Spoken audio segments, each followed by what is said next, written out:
Hey, good evening. We're going to try it a new way tonight. Lou Martin and Marianne Adams. Right. Hello, hello. And we're going to do this live on the page. And then we might just get lucky and get some of our members here from the Artist Way to pop in and give us a comment and things like that. So we're having a go with that. And I think I don't need Zoom, so I think I'll just lose this here.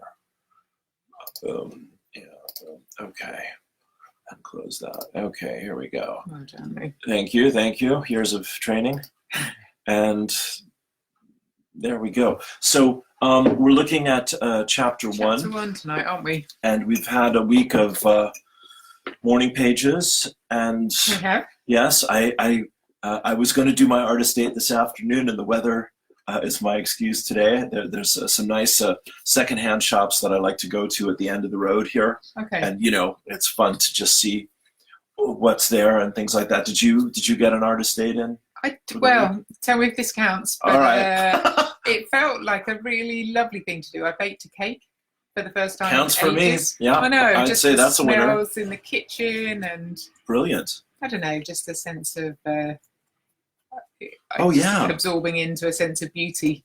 Oh God, yes. And nurturing. Oh yes. So, I mean, that's but in a life that's usually too busy for kind of sure, luxuries like that. sure. So it was No, a really lovely thing. I mean, my inner child is just having a party at the idea of somebody knowing what they're doing and baking a nice cake for everyone. Yeah. That's great. What kind of cake did you whip up? So it's kind of like banana bread. You use like old bananas, but it's got, oh my God, it's delicious. It's got apricots, sultanas, and lots of lemon zest. So it's kind of moist, weighty, but it's got that kind of tang as well. It's very nice. Can I put in an order for a slice next time? Yeah, That sounds marvelous. It's really what's Okay, in well, that's no worry. That's great. Yeah, no, I'd say that's a spectacular artist date. Mhm. Yeah, Yeah, no, it suited me anyway. groovy. Okay, so hopefully people have had a decent week. Right. Let's go on And- that assumption. Yeah, and they've been kind of ploughing through the material, Right. Right. working on their morning pages, kind of shifting things Yes. Yes. and minding themselves in the process too. Yes, that is absolutely essential, as we Mm. know, because we do get to confront our demons. Yeah, You and I think that can be particularly powerful. I mean, that's what we're going to be looking at this evening, isn't it? Yes. At the beginning of the process. Yeah. I think there's that, Julia describes this process of real ambivalence, isn't it? Mhm. This kind of giddiness she talks about, Yes. doesn't she? Yes. And resistance. Yes. Yes. Exactly. You're giving me a good lead in here. Shall I give us a little of this? Yeah, do go for it. And Okay. you might do more of the reading tonight because I haven't got my glasses. That's my pleasure. No Mhm. problem. Just don't forget my cake. Okay. Shadow artists. One of our chief needs as creative beings is support. Unfortunately, this can be hard to come by. Ideally, we would be nurtured and encouraged first by our family and then by ever-widening circles of friends, teachers, and well-wishers. As young artists, we need and want to be acknowledged for our attempts and efforts, as well as for our achievements and triumphs. Unfortunately, many artists never receive this critical early encouragement. As a result, they may not know they are artists at all. Yeah, I hear you taking a good deep breath on that one. Hmm. Do you relate to? Well, I was going off on a bit of a tangent in my mind, and Good. Yeah. That's a good excuse for me to stop reading. So yeah. So I mean, so for me, I'm an artist and an art therapist, Yes. and a lot of the, my kind of bread and butter time during the week is as an art therapist. So that Sure. whole therapist perspective yes, is kind of live and current for me a lot of the time. sure. And could I share about polyvagal theory? Of course. Why not? Okay, so there's a How is guy. Polly? Vague. Okay, good one. Boom, boom. She? No, he. So a guy called Dr. Stephen Porges, who was actually in Cork. He Okay. was in Ireland Okay. fairly recently. So English, American. American. Okay. So he has been working in exploring the autonomic nervous system. Right. So, like our bodies kind of manifest defenses. Right. And so to kind of simplify it, but I just find it a really useful paradigm, because so what he's discovered is there are these 3 basic kind of states that we can be in. Okay. The dorsal vagal state is when we're in a state of freeze. So on some level, we believe that our life is at stake. Okay. And there's a kind of contraction. Right, fight or flight kind of reaction. No, it's actually No? below fight or flight. It's more kind of primitive Okay. than fight or flight. Okay, interesting. Yeah. All and right. then the next kind of You said freeze, you said. freeze. Okay, all right, Dorsal I'm with you. freeze. Okay, Yeah. all right. Okay, so there are all sorts of implications of that for the body, Okay, but there's a kind of, fundamentally a sense of contraction. yeah, And then as we kind of ease from that life or death kind of threat, we're Right. in the next stage, which is the, what do they call that? Anyway, it's the fight or flight position. okay, So it's much more kind of activated. okay, But we're kind of over revved, and the cortisol and the adrenaline are kind of pumping. So Right. those are the kind of phases where we might end up kind of acting out, running, Sure. fighting, sure, and again a sense of danger, but not kind of life threat. okay, But the place that we want to be in, the Yes. creative place? yes, Well, or the place where our creativity can flow Right. is the ventral vagal position, okay, where we can be in a position of kind of trust and safety. yeah, We can allow ourselves to open, we can allow that kind of inner creativity to come into alignment and flow. beautiful. But obviously, I think what Julia's talking about is how sometimes when we take the risk Yeah, of thinking about plugging into that creative flow, it can tip us back into old patterns sure, of fight or flight or freeze. sure, sure, sure. And that's really difficult material, isn't it? When you're kind of making yourself vulnerable enough to think, I really want to do this, Yes. and then it stirs up those old kind of patternings. Yeah, yeah, yeah. So No, I that- think, the self-care just feels really crucial. That's right. That's right. And I mean, you and I know we're going to talk about this many, many times Yeah. because, the whole process of working with the inner child is safety. In my channeling, they talk about safety, love, and support. Yeah, She's talking about the same thing here, exactly. right? There's one they say you need to express any emotion. There need to be 3 things present. You need to feel safe enough, strong enough, and free enough, right? And if you feel any of To those, express any emotion in a grounded and authentic way, as opposed Yes. to a reactive way. right, exactly, Yeah, okay. that's right, in a Yeah. deep way, in a meaningful way, in an authentic way, Yeah. not, yes, it's a good distinction you're making there, Mhm. in a way that is responsive and creative rather than reactive. And You know. responsible in a sense. Yeah, yeah, yeah. I mean, it's fight or flight, freezing in panic. Like when Yeah. I talk with women about women in anger, that we have these freeze up experiences, and if you do that 1,000 times and you never have the of releasing, then that is a kind of what's the phrase there? A building of levels and layers of numbness. Yeah. And so these are the things that we want to help people work through Yeah. to find yeah. their voice. Yeah, I know, and Men for anger too as well, but that's just the way I okay, work with that. Yeah. and that we're all carrying these kind of elements of Yeah. of frozen aspects of ourselves, Yes. scared parts of ourselves that haven't been well held enough to be able to kind of thaw and start flowing. Right. Like we were talking about Jung last time, what we deny within us has to come at us as fate. I know that's a tough one, I think sometimes, but I mean, I Yeah. agree, but when you're in the midst of untold kind of difficulty, it's I think that's a hard one for people to take on. Sure. And Yeah. I think you're making a great point, because it's what I think you and I value about the book, creativity, doing the inner journey, Jung, all these resources that we're talking about here is they give us a structure, a blueprint, energetically, a vessel, like we're talking about feminine, masculine, to hold our energy so that, that's such a good point. we can bring things up when we need to. Yeah. Because again, from I hope it's useful, but it'd be interesting to go anywhere you like. See what I'm you easy, think. yes. But again, another kind of paradigm that works really well for me is a psychoanalytic one. Yes, sure. Melanie Klein, and she talks about these 2 positions, and the reactive one, she calls the paranoid schizoid position. It's, you know, a bit of a mouthful, but Fear. yes. And the need to kind of flatten our emotional stomach Okay. and then project anything that feels unbearable. Okay. To reject it, to kind of get it out of us. Yeah. Okay. So again, it's an automatic kind of reflex. It's Right. not something that we consider. It's, you It's know, a reaction. it's when we need to kind of flatten. And obviously when we're in that contracted place, then, you know, our love can't flow. Sure. You know, our communication can't flow. Our Sure. creativity can't flow. Right.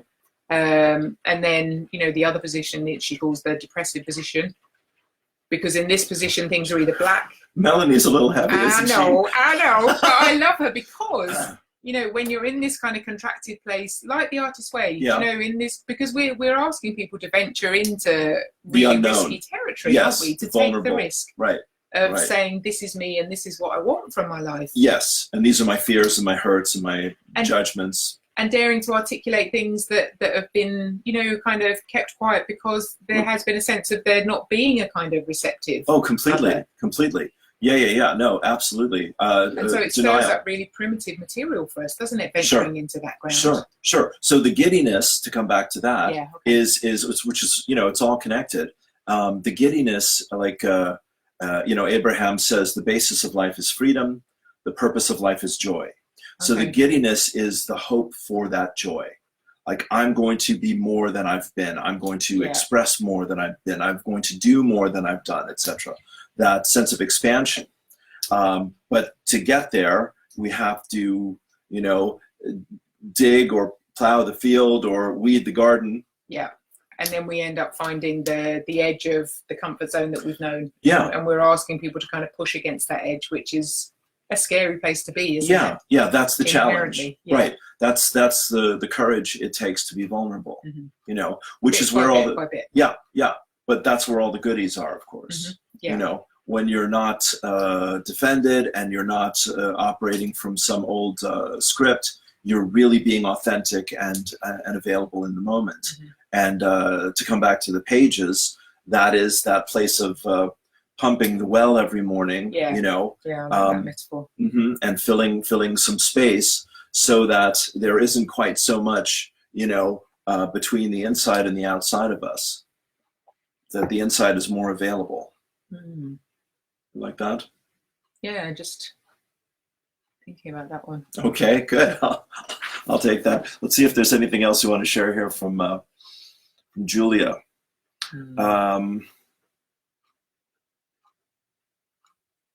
Too intimidated to become artists themselves, very often too low in self-worth to even recognize that they have an artistic dream. These people become shadow artists.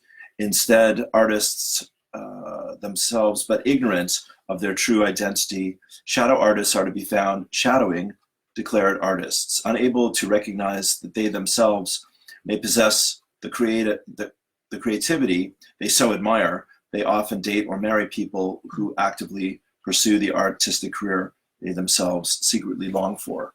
Mm. Yeah, and that sense of the dreams that we might have been in touch with as children and how easily they can be dampened. Sure. And Sure. how hard it is then to kind of to reignite them. Yes, that's very well said. Did you ever see this film called The Dresser with Albert Finney? He plays a Shakespearean actor in World War II. God, I think I might have done. Huge, larger than life egomaniac kind of a character. And his dresser is Tom Courtenay. And he's looking after him, and he knows what he needs, and he's taking care of him. I And feel like I've seen it, but I think it might have just been hearing you talk about it before. Anyway, it's one of the best, you know, of the shadow artists, because of course, you know, the it's a beautiful play, a beautiful film, and Finney and Courtenay did it brilliantly in the movie, and actually Anthony Hopkins and somebody else did it recently as well. Wow. I think Ian McKellen. Okay. I'm not sure, somebody else. But so it's the whole thing about, you know, and this we see this quite often in couples, you know. I was just thinking of the male-female. Yeah, which we're all trying to break free of and free from and have more more of a voice. But anyway, how one will support the other to be in the spotlight. Like there was another film, The Wife, with Glenn Close, where her husband was the Nobel Prize winning writer. Turned out the wife had written all of the stuff. That was the twist in the story. And eventually she couldn't take it anymore, you know, and she left him, and he was destroyed by it. But it's, I guess what I want to say is that the shadow artist is when we hold ourselves back, and the artist's way is a journey of bringing yourself forward. Yeah. You know, recognizing whatever you're passionate about, where your passion is, there's your purpose. My guides say, whatever we're passionate about, that's where our heart is. Yeah, we know that's where the juice lies, and let's sniff it out and keep following it. Exactly. That's where the goodies are. Yeah. I was thinking about, do you know, there's a quote in there somewhere, if you could read it out, the Jung quote about there's nothing so kind of damaging to the dreams of a child. I have it. We're like doing good here tonight. Nothing has a stronger influence psychologically on their circumstance, and especially on their children, than the unlived life of the parents. Yeah.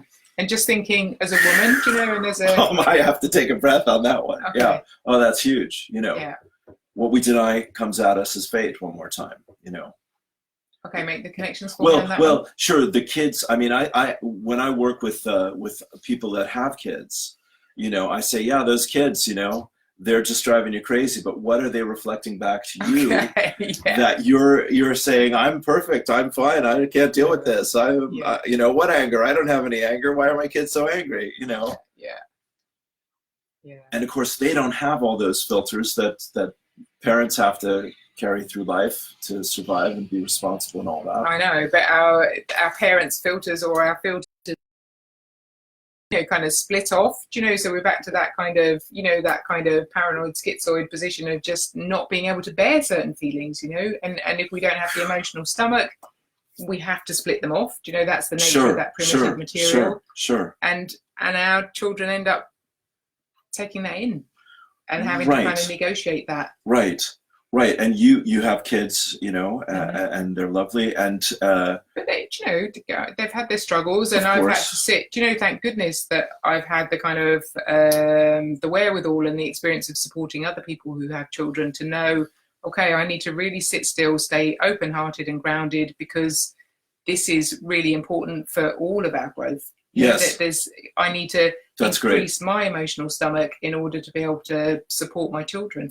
That's so well said. And, you know, that's, I'm just going to generalize and say, I think women know that more intuitively than men tend to, you know, and it's a great lesson for men to be open and to be available and to be humble and all of that. Because what I wanted to get to here is that, you know, my partner has 2 teenagers and one that's just moved out. They're lovely kids, Joanne and her kids. And she's been sharing with me since we've been together, like there was a 12-year-old that committed suicide, one of the best friends of the youngest in her family. 12.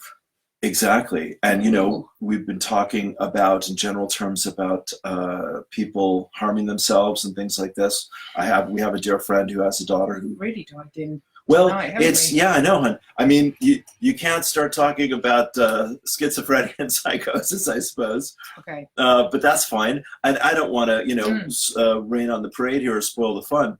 But these are what I want to say is. Yeah, no, I'm not. I'm saying let's go there. Sure. But I'm just shifting gears internally. Yeah. I was telling you the story of abuse of my friend who, when he was 5 years old, his father threatened to hang him.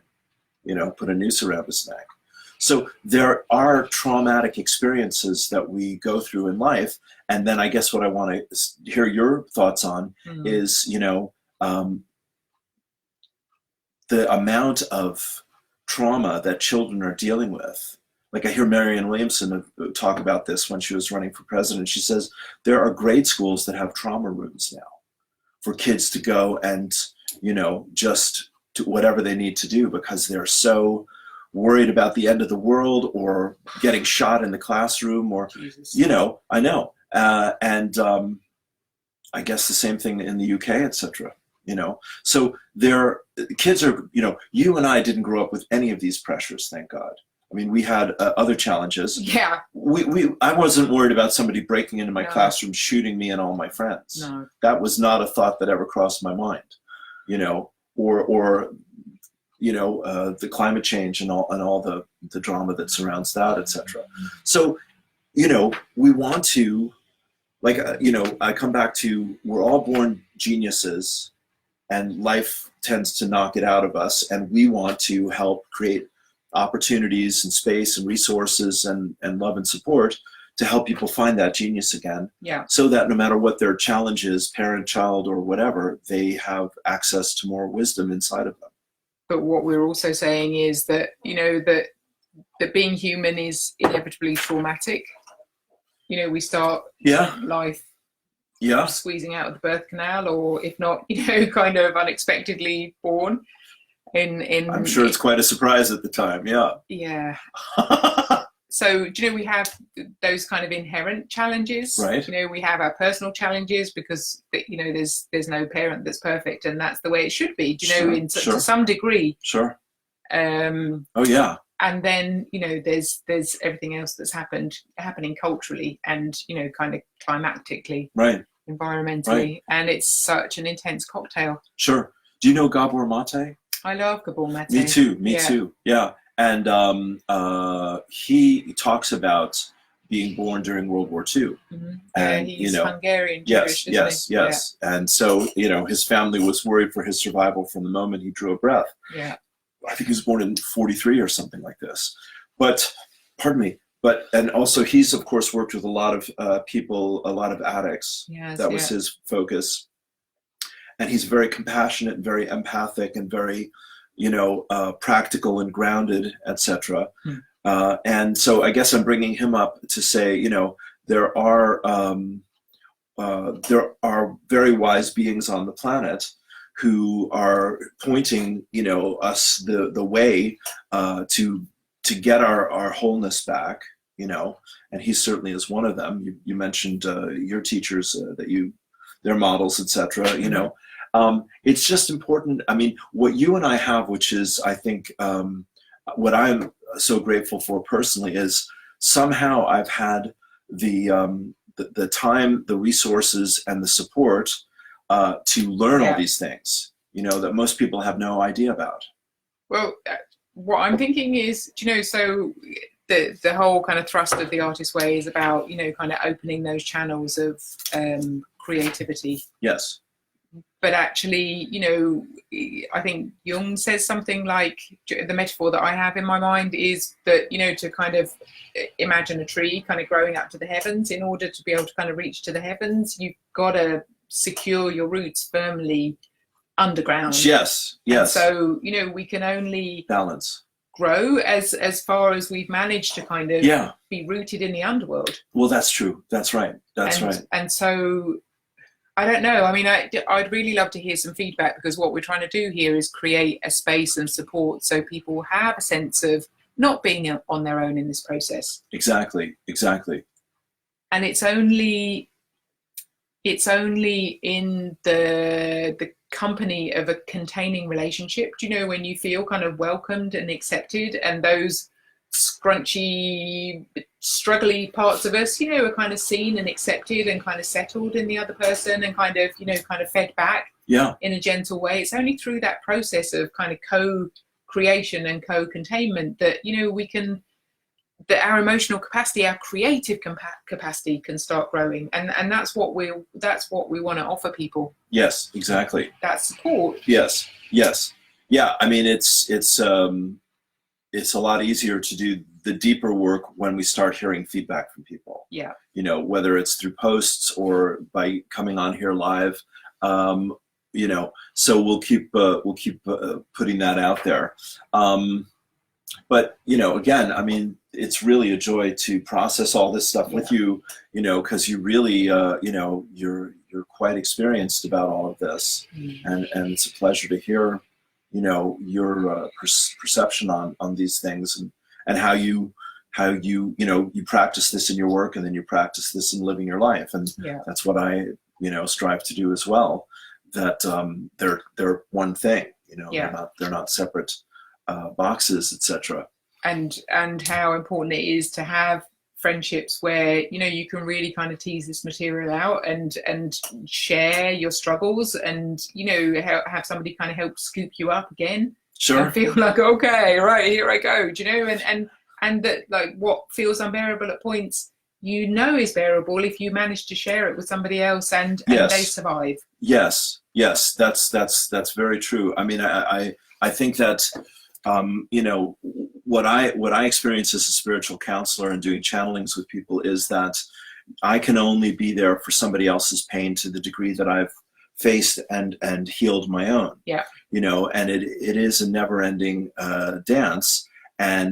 But the strength, the safety, the freedom, those three ingredients, when we can find them in ourselves, find them in the work that we do, find them in our relationships and friendships and colleagues and all those things, then we're beginning to bring more light out into the world. And I mean, I see an explosion of teachers happening right now on the internet, particularly people in their 20s, 30s, 40s, etc. Okay. Yeah, Fantastic. yes, and people that I've known for a while starting to open to channel or find a greater sense of their own gifts and these kinds of things, more confidence. And at the same time, there are quite intense pressures, like we're saying, on many people. And doesn't it feel like, I remember Yogi Bhajan talking about the age of Aquarius, and I can't remember what he said specifically, but I think he was in favor of it. I'm teasing.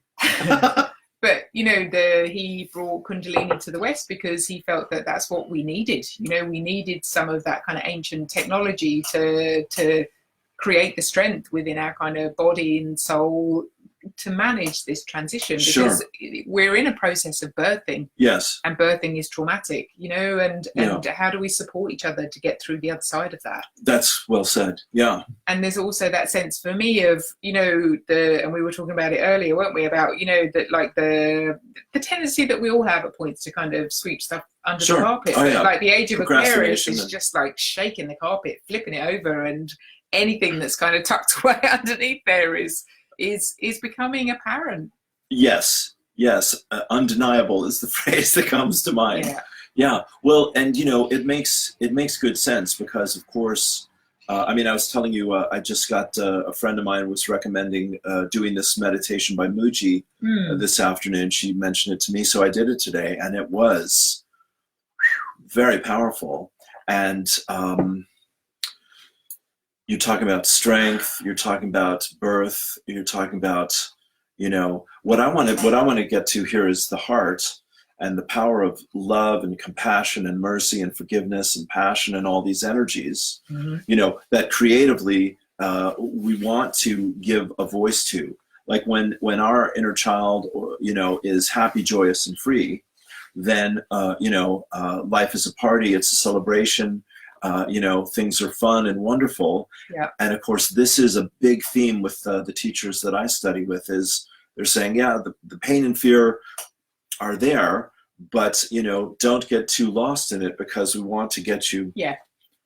And I suppose, if we kind of bring the focus back to the book, then I kind of feel like what Julia's trying to teach us is, how do we enliven our inner child, right, and keep our internal kind of parent yes active and present right for the child. It's that kind of symbiosis, isn't it? Yes.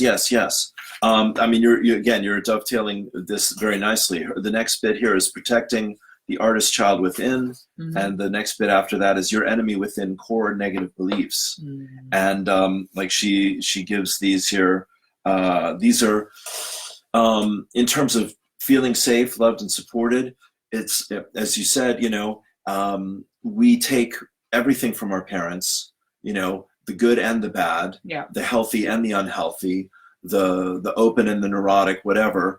And whatever we think is for us, or is ours, or we're unconscious of, we have a choice about, whatever we take on, then that sits within us and lives through us until we go, I don't want to live like this any longer. I don't want to be an addict, or I don't want to be a codependent, or I don't want to be living in fear. But there's something, for me at the moment, I'm kind of really looking into this. It's just, and just trying to find creative ways to describe my experience of this process, both kind of personally, but also, kind of professionally and in relation to other people, in my personal life. Sure. And I feel that, as we kind of go through life, we to be alive, we have this inherent flow. We are divine, and I love the way Julia talks about that. God is moving through us, or the goddess. Yes. but obviously, in those moments where we're not seen or we're not appreciated, parts of us freeze. We have to defend ourselves against that. We've got to arm ourselves against that. And those aspects of freeze can, not always, but can stay contracted within us. Sure. And so in order to kind of unfreeze them, how can we cradle them? Can we sit with them? Can we be with them this time round? Because it's not just a matter of saying to those scared parts of us, come on, I've seen you, you're not, let's just stop being scared, I'm sick of being scared. It's like, you've got to actually sit with your fear. You've got to go to the place that you weren't supported to go to before. Sure, I agree. No, that's it. That's right. And when you can do that, and when you're willing to do that, and when you feel safe, loved, and supported to do that, then you let go of those fears. Yeah. You say, oh, I don't need this any longer. I don't need to deny whatever I'm feeling. Mm-hmm. I can acknowledge it. Happy, scared, angry, upset, joyous, ashamed, whatever it is. Yeah, and there's that release, that softening, the opening, and the channel of creativity can flow more strongly. Yeah. I put a post up this week that said, your job is not to love and accept me. That's my job.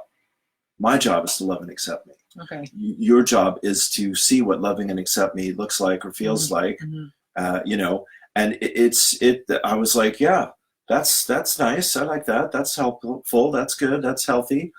But it's not the way we live life so far. We tend to be very, as you're talking about fear and freezing up and all that, if we disappoint our housemate, our lover, our colleague, our student, whatever, you're like, oh,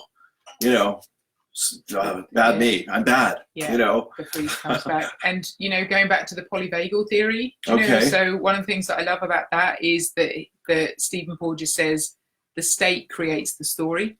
So when I'm in a frozen state, if I'm in a kind of, oh my God, I've let Lou down, if I'm in that kind of place, then that's the way I'm going to see the world. That's going to create my perception. And it's only when I can manage to parent myself well enough to kind of, kind of recognize that that's going on. Yes.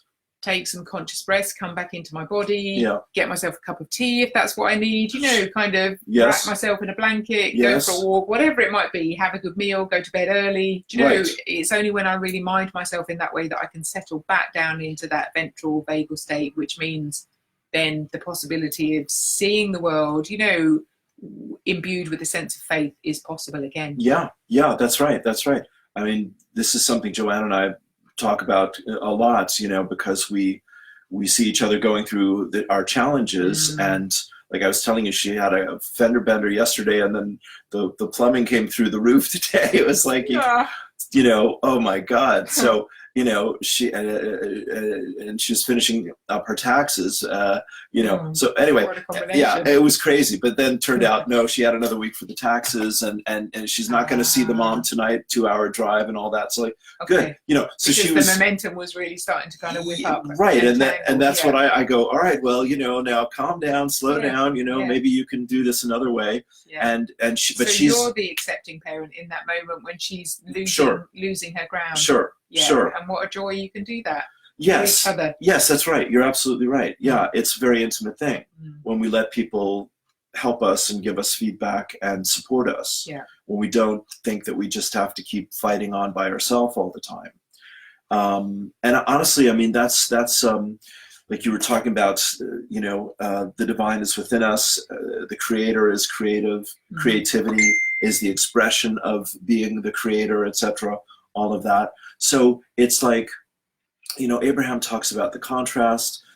Julia talks about, the inner critic, the monsters, the people that betrayed our trust, the people that were super critical. Yeah. These kinds of experiences. But then, as you said, as we learn to take care of ourselves and to make loving and respect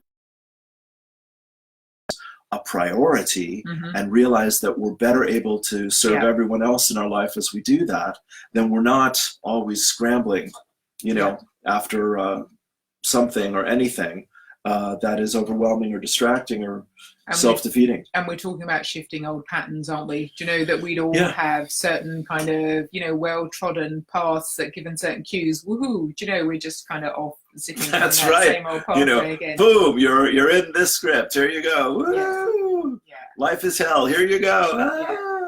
And so what she does really cleverly, I think, Okay. is, like if we kind of move on to thinking about Sure. the tasks. Yes, fine. this week I'm, is I'm kind there. I'm on the tasks. Brilliant, thank Yeah, you. With you're your welcome. glasses. Well, that's right. They don't suit me at all. Yes. Um, Every morning, set your clock 1/2 hour early. Get up and write 3 pages of longhand stream of consciousness morning writing. Do not reread these pages or allow anyone else to read them. Ideally, stick these pages in a large manila envelope or hide them somewhere. She's very elaborate. Just carry on, Julia. That's what we do. Welcome to the morning pages. They will change you. This week, please be sure to work with your affirmations of choice and your blurts, which are the negative affirmations at the end of each day's morning pages. Convert all blurts into positive affirmations. Yeah, so she's working. I love the balance because what she's doing is Feed kind the of fire. Yeah. okay. She's kind of helping us dip into those kind of entrenched negative beliefs Yes. to stir them up, bring them into consciousness, Yes. To become aware of them. Yes. to become aware of them and to feel them again, Yeah, isn't it? And at the same time, then to kind of, I love that one, for example, where you think back through your life and how does she put it? Remember your champions. Remember the people that Excuse me. really have helped advocate for you and really have seen you. Yes. And I just felt that such a beautiful balance. Yes. I love the way she's kind of supporting us through the process in that way. Yes. Yes. That's gorgeous. And there are. What can I say? People. The thing about being artistic or creative or expressive is, it's not everyone's cup of tea, and not everyone is going to love everything you express or say. And sometimes people are going to feel imposed upon or threatened by it or jealous or competitive. You don't know. But the thing is, with the morning pages, for example, and with the book itself and, making the journey here with us, you're saying, I'm going to work on this consciously every day, a little bit. And as we know, that's where things really do begin to change for everyone, And I love the point that she makes about, if you're, how does she put it somewhere in there? If you're kind of, you're beginning you're kind of restoking and re-beginning your kind of creative expression, then be gentle with yourself. Like there's something about kind of judgment and abuse that I've highlighted, but I can't read it. Okay. Like to kind of judge your early efforts is... Well, we're our own harshest critic. Yeah. Is my line on that. Okay.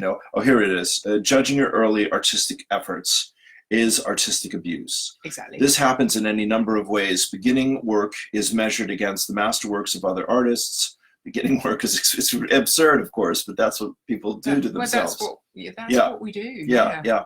That's what we've been conditioned and taught to do in part. Yes, that's right. In recovering from our creative blocks, it is necessary to go gently and slowly. What we are after here is the healing of old wounds, not the creation of new ones. No high jumping, please. Mistakes are necessary. Stumbles are normal. I know. These are baby steps. Progress, not perfection. Yes, steps. That's right. It's perfect. Right. Isn't Yes. It? Yes. Absolutely. Yeah. So that is a great point. Because there's writing and there's rewriting is the way it's been taught to me. And writing is just getting everything down on the page. Okay. And then rewriting is coming back the next day or something like that, and looking at it again with a cold eye, as the saying goes. And where you're caught in the flush of inspiration to express what's on your mind, and that's step one. Wow. And then later you come back and you go, okay. What I want to change, what do I like, what don't I like, what do I not understand, etc.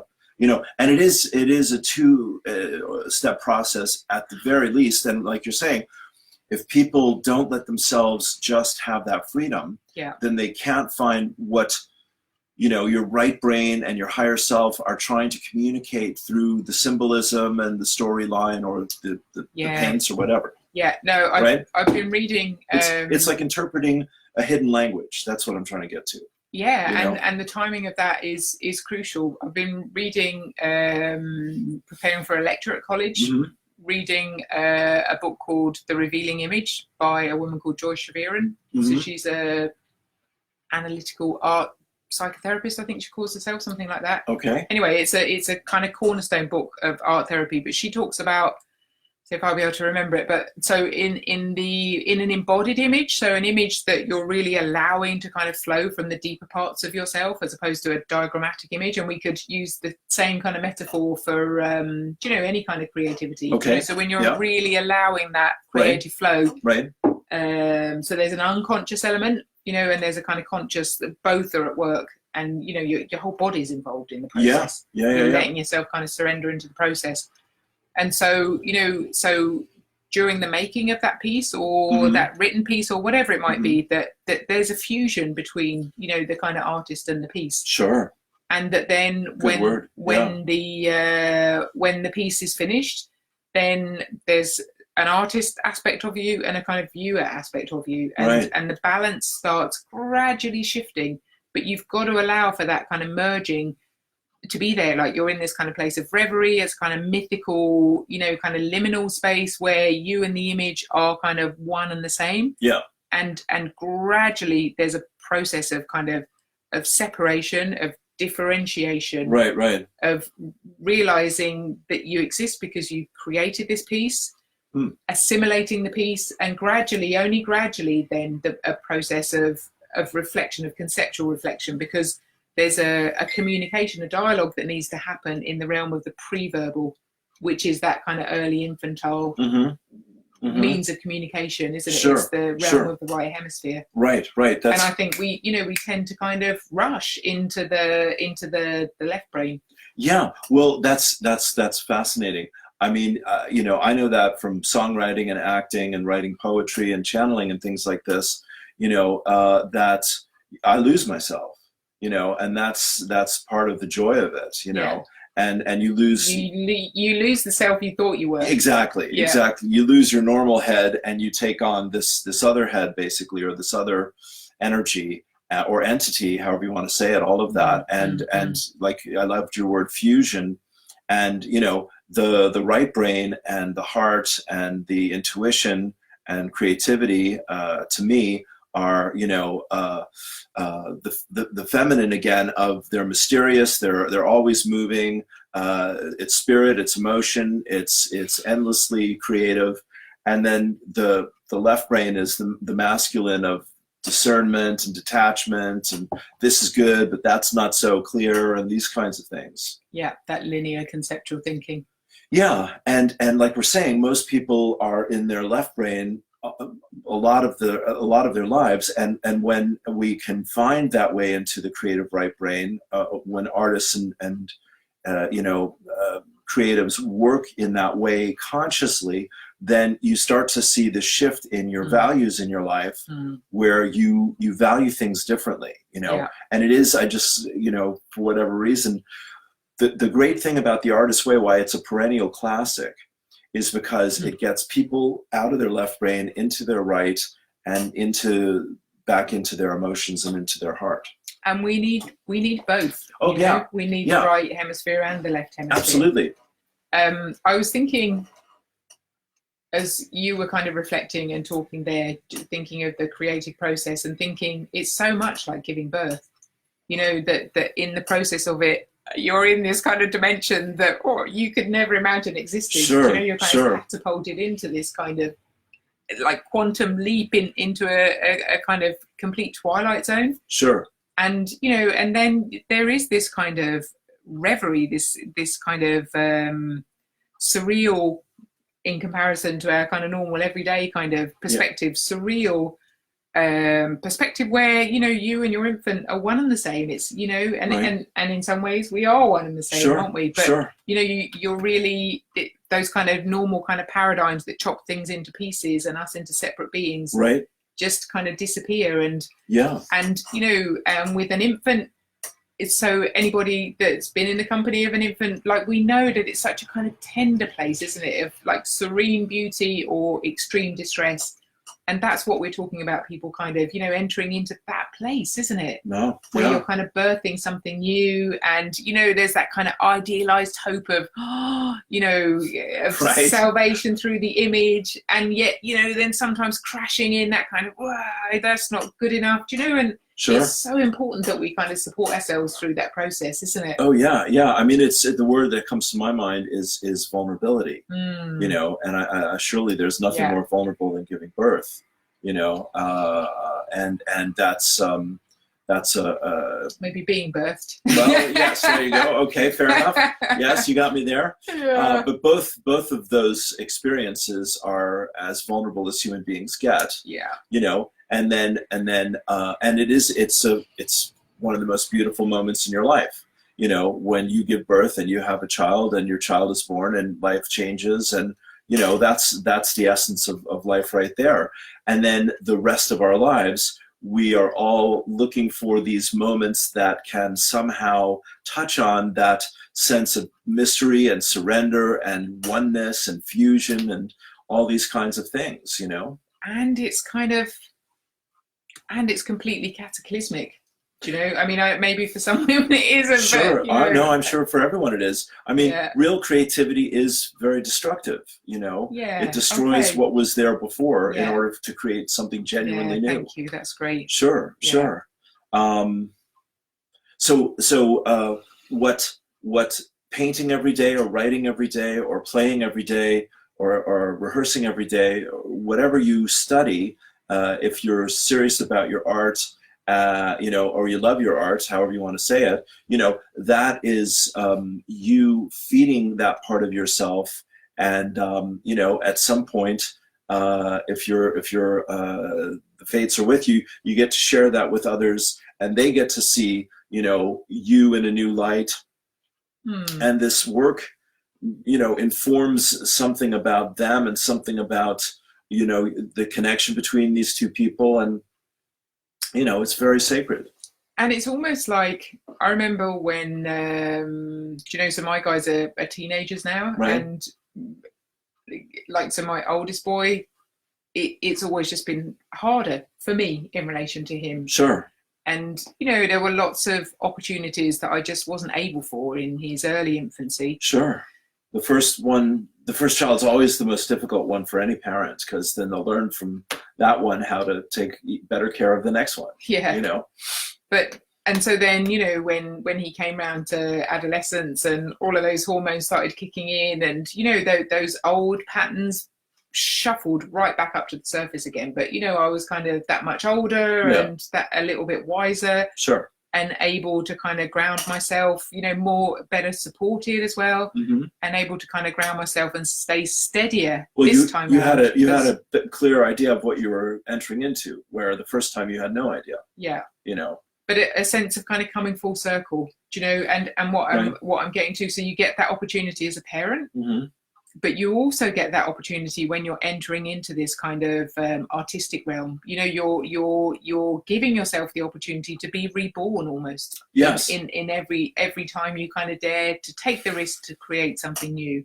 And, sometimes it can feel like a treacherous process. Sometimes it can feel like salvation. Sure.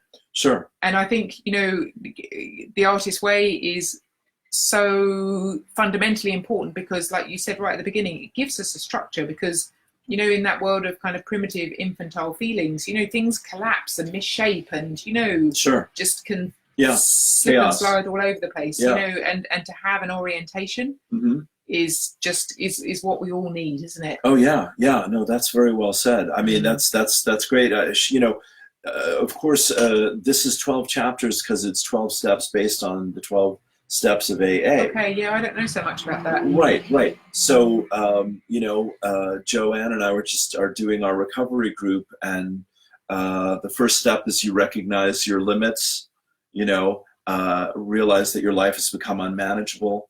And then second step is you make a decision to ask God to help you to return to sanity. The third step is you begin to give your life to God every day, and to listen for God's will as you understand God, these kinds of things. Yeah, so it's I mean, she's doing a kind of a secular, still spiritual, Yeah. take on, like we're saying here, this is what I'm relating to from what you said. Mm-hmm. The deeper we're able to journey into our own emotional core, Yeah. the clearer, my analogy is we're wiping our side of the glass. The more clearly we're able to relate to the people in our lives, Yeah. do the things that we care about, take care of our responsibilities, all these things, without a sense of panic, catastrophe, Yeah. overwhelm, chaos, without staying stuck in those traumatized states from childhood, etc. Exactly. We're kind of increasing our window of tolerance, aren't we? Yeah, tolerance is interesting. I mean, I think it's I guess I would probably use another word like wisdom. It's a kind of trauma label, window of tolerance. Yeah. Okay. But interestingly, Yogi Bhajan, was it Yogi Bhajan? I think it's Yogi Bhajan talked about tolerance equating to compassion. Well, that's right. I think you mentioned that, and that's it's fine. No, it's a really deep subject, because it's like I was saying with my partner about getting to support her going through some challenges, and the two of us, as we were saying before, getting to reconnect with each other, and valuing these times together. The more that we really feel safe to show up, in our hearts, with our hearts open, the hopefully the safer the people in our lives feel with us and with themselves. And again, the theme here, this first chapter is safety, because we all lose our sense of safety through the traumas of childhood. The next chapter is recovering a sense of identity. Wow, interesting. Yeah, and I was saying again, this meditation by Mooji was about, just basically being, letting go of past, future, and ideas and concepts of self and the world, and just getting into that state of being. So tolerance, compassion, wisdom, acceptance, trust, these are the best qualities within us. And the more that we're able to draw on them consciously, especially if in moments of challenge, if we can find our way to come back to sanity in moments of challenge, then we're better able to make it a meaningful thing. But if we're lost in self-doubt or judgment of self, or being judged by others, or frozen in fear, all these things, then you really can't have access to those inner resources. So it's kind of like 2 or 3 steps. It's going into the childhood stuff, the unconscious stuff, the emotional stuff, saying, I feel angry, I feel sad, I feel guilt, I feel shame, whatever I feel that. And then now I can feel this. I feel hopeful, I feel grateful, I feel excited, I feel inspired. Great. Because it's when we deny all of our feelings, that's when we're addicted, obsessive, and compulsive, is the way my guides put it. That's when we're living entirely in the outer world and trying to get all of our needs and our self-worth met from the outer, which is a daunting, if not impossible, task. And our inner self is always about people pleasing and proving things and being tested and passing judgments. And one is loving and the other is fearful. And of course, we all go back and forth all the time. But this is just, again, we love this because this gives you more conscious choosing power in moments when you need to draw on that wisdom from within. And I think the exercises just kind of make tangible those choices. She's really kind of putting you in the position of kind of practicing the art of creating good solid resources. Like I was thinking of the people who I felt really received by and supported by, and just conjuring up those memories again. It's like I can feel them. They're more kind of present to me now. Yeah. And I'm really grateful for that. Sure. I have to tell you, the high school drama teacher who saw great things in me and did wonderful by me and all that. He just passed away, a few months ago. But he was a lovely, lovely, lovely guy, and he's one of my heroes that comes to mind. But it was great to read, you can go online and read people's obituaries and such, and one person after another just said, "This was a great man," and I thought, that's right. And how lucky am I that I had this lovely guy at the beginning of his career encouraging me and supporting me. So, wow, it's amazing what a kind of incredible radar our soul has for these experiences, isn't it? Yeah. Well, that's a whole other thing of how really the universe will bring you the angels you need to do what you love to do. But you got to believe that, and you got to follow your heart, and but it is quite magical when it happens. Yeah. And there's I mean, as Julia says in the book, the creator loves to create, and anytime we're creating, we really are kind of fulfilling one of our highest purposes in being. Yeah. Yeah, and when we're in that flow, we're kind of practicing just letting go of all of those constrictions, aren't we? Yeah. We're living out of the solution, not out of the problem. Yeah. Will we leave it there for today? Yeah. Does that sound good? Yeah, sounds great. Okay, I think that's a pretty good place to check in with everyone. Do we need to think forward slightly? You mentioned chapter 2. Do you feel like we've covered everything in chapter 1? Well, I love that you're talking about the tasks and how the purpose of the tasks are to become conscious of the blockages, basically, and how to work through the blockages. And there's like a dozen of them here. Not everyone will want to do all of them, and that's fine. Excuse me. As Julia says, find the ones you hate and find the ones you love, and do some of each of those. And the other thing, of course, is have fun with it. And I love that idea of kind of checking in. Mm-hmm. So and kind of making a kind of ritual of that. I mean, I know it's not always possible, like it's in the way and stuff, but to kind of I have a bit of space on a Wednesday, and so it's been really nice for me before we meet to kind of so what kind of week have I had? How's that played out? How have the exercises impacted on me? How's my creativity flowing this week? And yes, I don't know. I love that kind of circular ritual kind of place. I think it's really containing for us to create those kind of structures in our life. Absolutely. It is a great gift because it's you being witnessed by somebody else, and being held accountable in a loving way, in a supportive way, to do your best. But doing that for yourself, I mean, that's what she's saying in the check-in, and then we're offering that kind of space of witnessing people, this evening. But we can create that opportunity for ourselves. Yes, absolutely, yeah. Good, brilliant, yeah, good stuff. We check in with ourselves. That's usually the way it works. Yeah. Well, I hear you. That we're, again, the book is a way of making and keeping promises with yourself on the path of recovery.